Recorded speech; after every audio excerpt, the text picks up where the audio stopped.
হয়ে গেছে আমার খিচুড়ি। এখন দমে রেখেছিলাম। এটা এখন হয়ে যাওয়ার পর এটার উপরে আমি পেঁয়াজের বেরেস্তা দিয়ে দিচ্ছি। আর পোলাও করলে আর খিচুড়ি করলে তার উপর দিয়ে একটু ভাজা পেঁয়াজ, লাল করে ভাজা পেঁয়াজের বেরেস্তা একটু দিয়ে দিলে আর ভালো লাগে, ফ্লেভারটা সুন্দর একটা ঘ্রাণ হয় বেরেস্তার।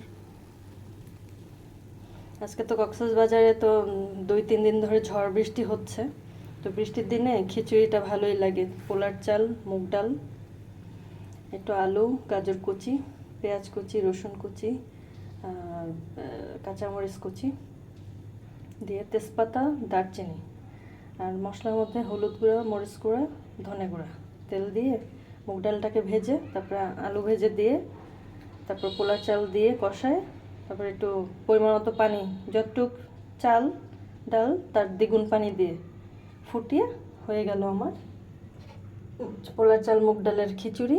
সাথে মুরগির মাংস থাকবে, আলু দিয়ে মুরগির মাংস ঝোল ভুনা।